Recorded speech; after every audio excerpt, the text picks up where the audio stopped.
Reading to the Bible in 1 year, August 23rd, 1 Samuel chapter 15, Romans 13, Jeremiah 52, and Psalm 31. Then Samuel said to Saul, Yahweh has sent me to anoint you as king over his people, over Israel. So now, obey the voice of the words of Yahweh. Thus says Yahweh of hosts, I will punish Amalek for what he did to Israel, how he set himself against him on the way while he was coming up from Egypt. So now go, and strike Amalek, and devote it to destruction with all that he has, and do not spare him. But put to death both man and woman, infant and nursing baby, ox and sheep, camel and donkey. Then Saul summoned the people, and numbered them in Telaim, 200,000 foot soldiers, and 10,000 men of Judah. And Saul came to the city of Amalek, and set an ambush in the city. And Saul said to the Kenites, Go, depart, go down from among the Amalekites, lest I destroy you with them. You showed loving kindness to all the sons of Israel when they came up from Egypt. So the Kenites departed from among the Amalekites. So Saul struck the Amalekites from Havilah as you go to Shur, which is east of Egypt. And he seized Agag, the king of the Amalekites, alive, and devoted to destruction all the people with the edge of the sword. But Saul and the people spared Agag, and the best of the sheep, and the oxen, the fatlings, the lambs, and all that was good. They were not willing to devote them to destruction, but everything despised and worthless, that they utterly destroyed. Then the word of Yahweh came to Samuel, saying, I regret that I have made Saul king, for he has turned back from following me, and has not established my words. And Samuel became angry, and cried out to Yahweh all night. Now, we brought this up before, the previous times that God has said he regrets. It's not that God made a mistake in what he was doing. He knows full well the struggle that's going to come upon his people because of the,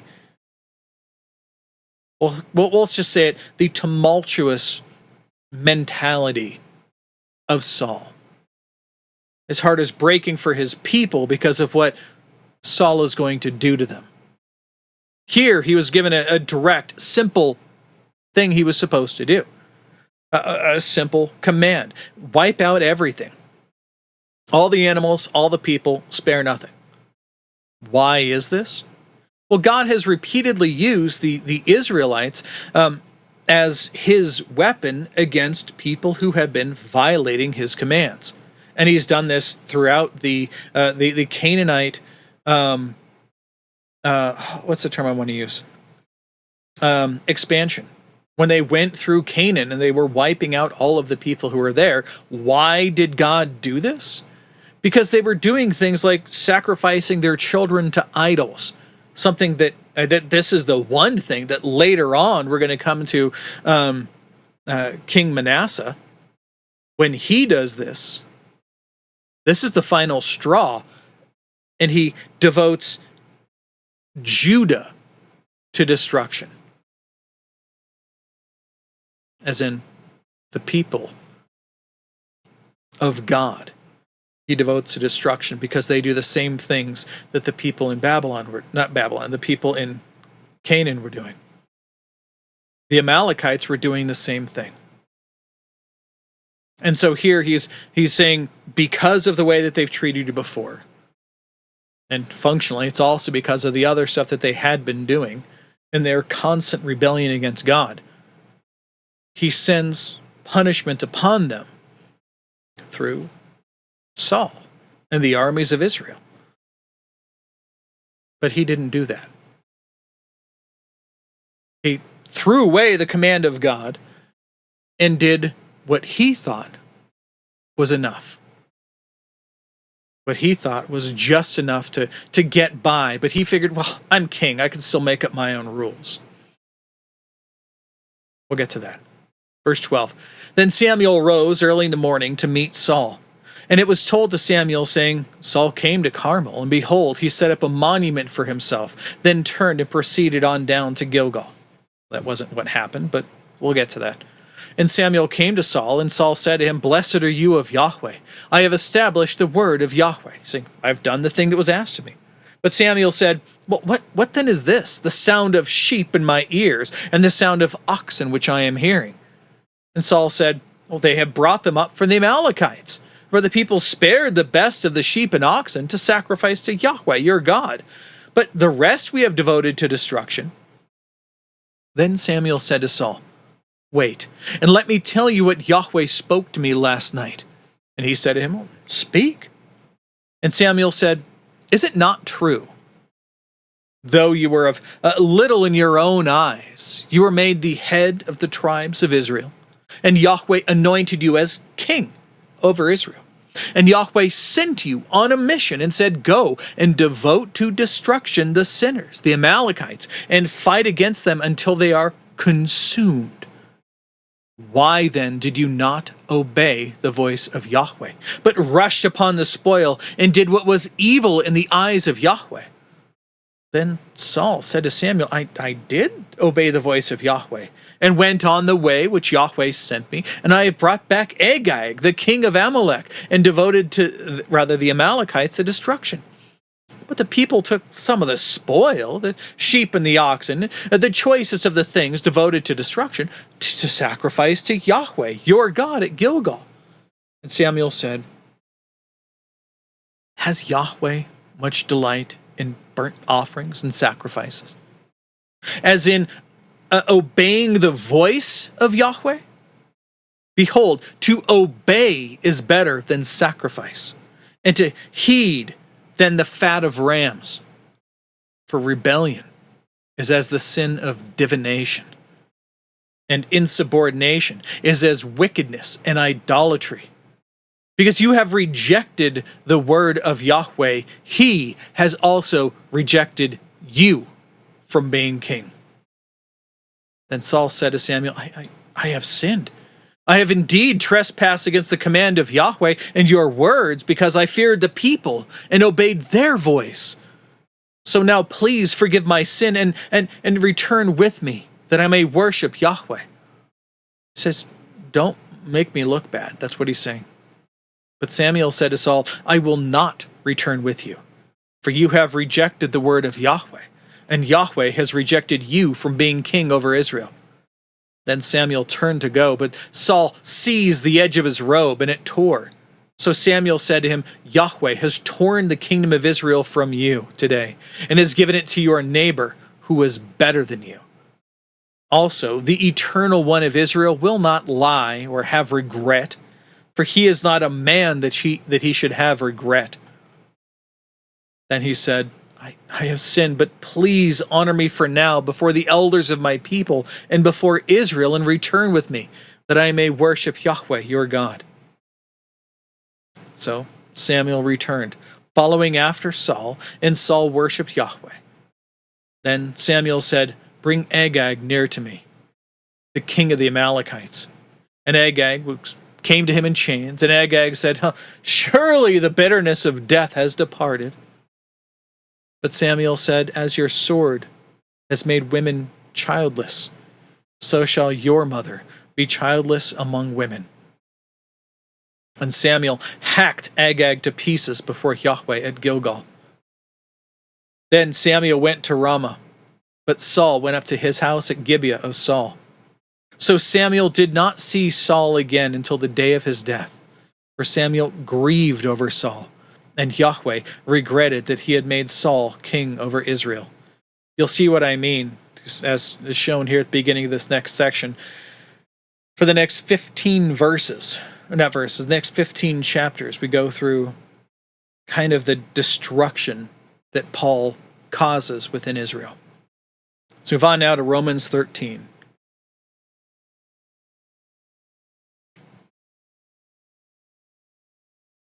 Paul continues, Every person is to be subject to the governing authorities, for there is no authority except from God, and those which exist have been appointed by God. Therefore, whoever resists that authority has opposed the ordinance of God, and they who have opposed will receive greater condemnation upon themselves. There's a great section in the middle here about this, about civil disobedience and what that means, and obeying the civil government.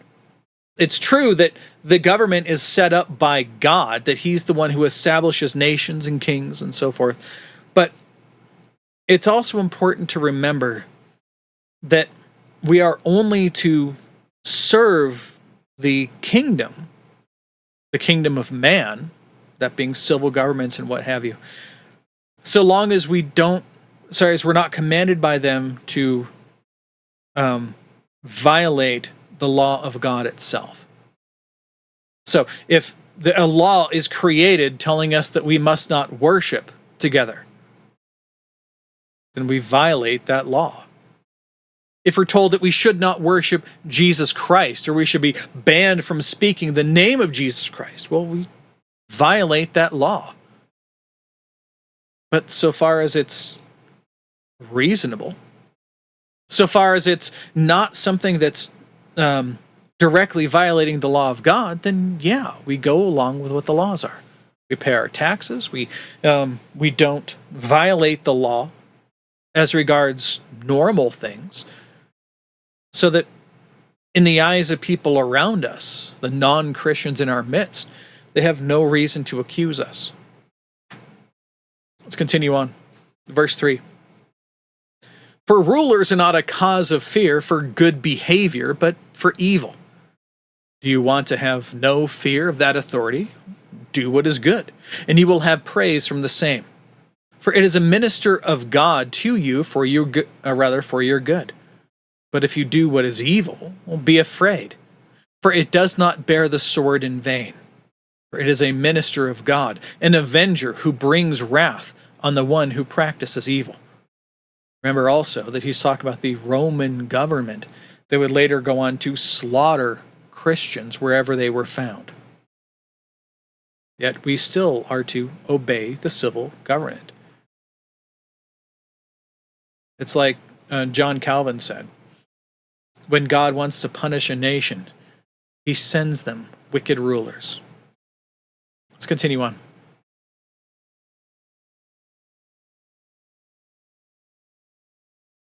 Verse 5. Therefore it is necessary to be in subjection, not only because of that wrath, but also because of conscience. Because of this, you also pay taxes, for rulers are servants of God, devoting themselves to this very thing. Render to all what is due them. Tax to whom tax is due, custom to whom custom, fear to whom fear, and honor to whom honor. Owe nothing to anyone except to love one another. For he who loves his neighbor has fulfilled the law. For this, you shall not commit adultery, you shall not covet, you shall not murder, you shall not steal. If there is any other commandment, it is summed up in this word, you shall love your neighbor as yourself. Love does not work evil against a neighbor. Therefore, love is the fulfillment of the law. And do this, knowing the time, that it is already the hour for you to be awakened from sleep. For now salvation is nearer to us than when we believed. The night is almost gone, and the day is at hand. Therefore let us lay aside the deeds of darkness and put on the armor of light. Let us walk properly as in the day, not in carousing or drunkenness, not in sexual promiscuity and sensuality, not in strife and jealousy. But put on the Lord Jesus Christ and make no provision for the flesh in regard to its lusts. Now Jeremiah 52.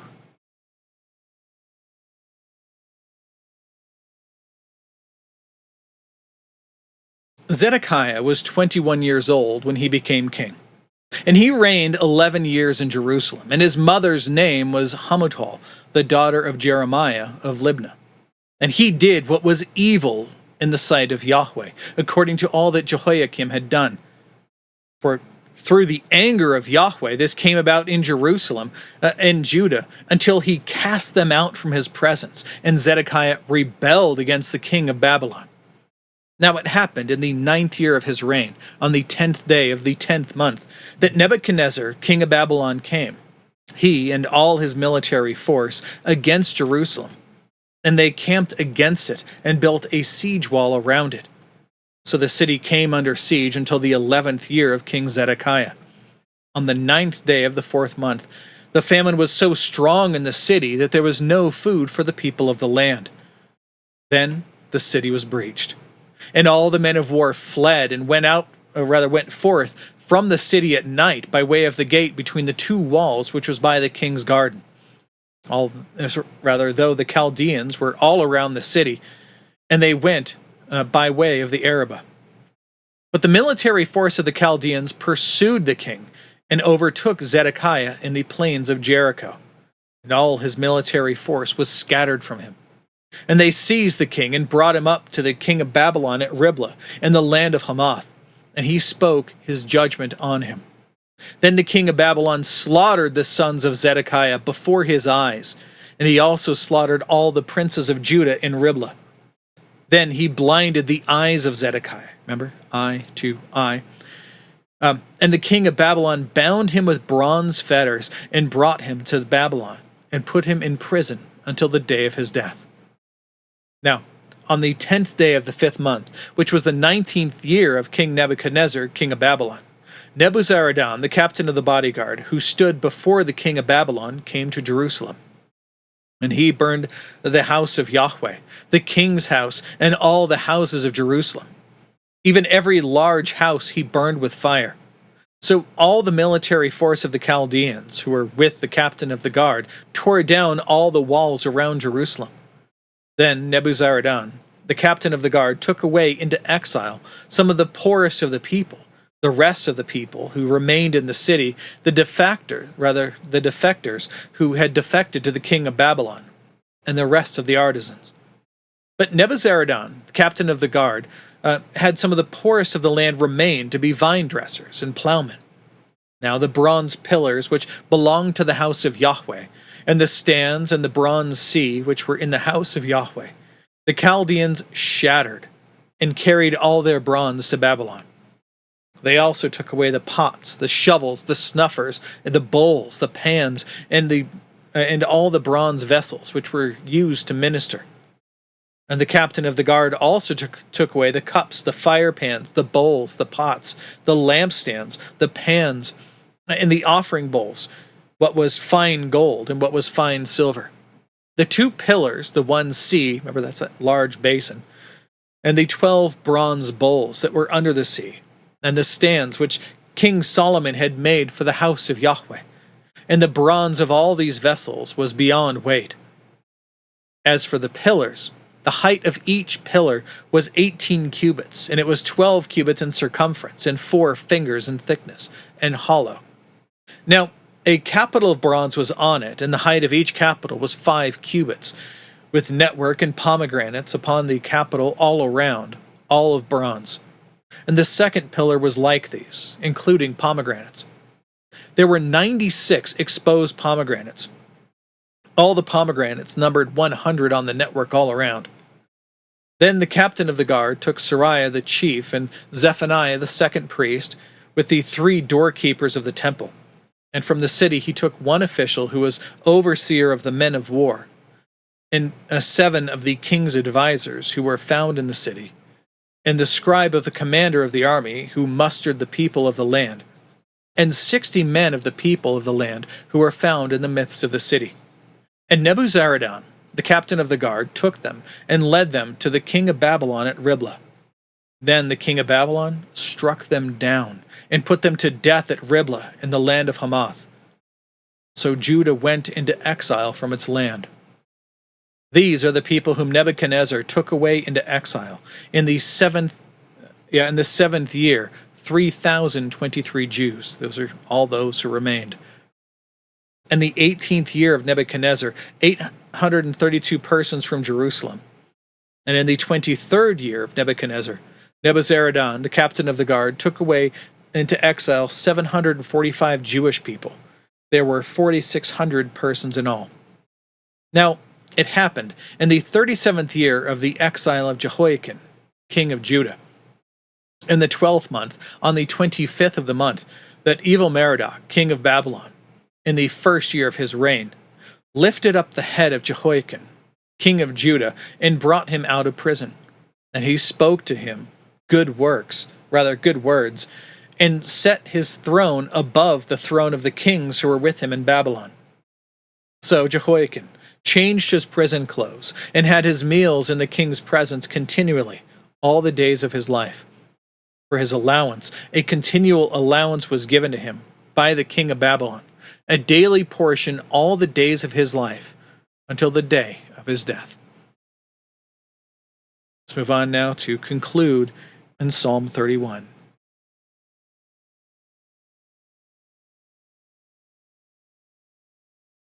In you, O Yahweh, I have taken refuge. Let me never be ashamed.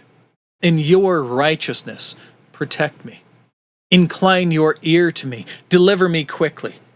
Be to me a rock of strength, a fortress to save me. For you are my high rock and my fortress. For your name's sake, you will lead me and guide me. You will bring me out of the net which they have secretly laid for me. For you are my strength. Into your hand I commit my spirit. You have ransomed me, O Yahweh, God of truth. I hate those who regard worthless idols, but I trust in Yahweh. I will rejoice and be glad in your loving kindness, because you have seen my affliction. You have known the troubles of my soul, and you have not given me over into the hand of the enemy. You have set my feet in a large place. Be gracious to me, O Yahweh, for I am in distress. My eye is wasted away from grief, my soul and my body also. For my life is worn down with sorrow, and my years with sighing. My strength fails because of my iniquity, and my bones waste away. Among all my adversaries, I have become a reproach, especially to my neighbors, and an object of dread to my acquaintances. Those who see me in the street flee from me. I am forgotten, like a dead man, out of mind. I am like a broken vessel, for I have heard the bad report of many. Terror is on every side. While they took counsel together against me, they schemed to take my life. But as for me, I trust in you, O Yahweh. I say, you are my God. My times, literally saying the time of my birth, the time of my death, and everything in between, are in your hand. Deliver me from the hand of my enemies and from those who pursue me. Make your face to shine upon your slave. Save me in your loving kindness. O Yahweh, let me not be put to shame, for I call upon you. Let the wicked be put to shame. Let them be silent in Sheol, the place of the dead. Let the lying lips be mute, which speak arrogantly against the righteous, with lofty pride and contempt. How great is your goodness, which you have stored up for those who fear you, which you have worked for those who take refuge in you, before the sons of men. You hide them in the secret place of your presence from the conspiracies of man. You keep them secretly in a shelter from the strife of tongues. Blessed be Yahweh, for he has made marvelous his loving kindness to me in a besieged city. As for me, I said in my alarm, am I to be cut off from before your eyes? Rather, I am to be cut off from before your eyes. Nevertheless, you heard the voice of my supplications when I cried to you for help. Oh, love Yahweh, all you his holy ones. Yahweh guards the faithful, but repays fully the one who acts in lofty pride. Be strong and let your heart take courage, all you who wait for Yahweh. That's it. That's all of the reading and also all of the notes for today. God willing, we'll be back tomorrow. Behold, the word of the Lord.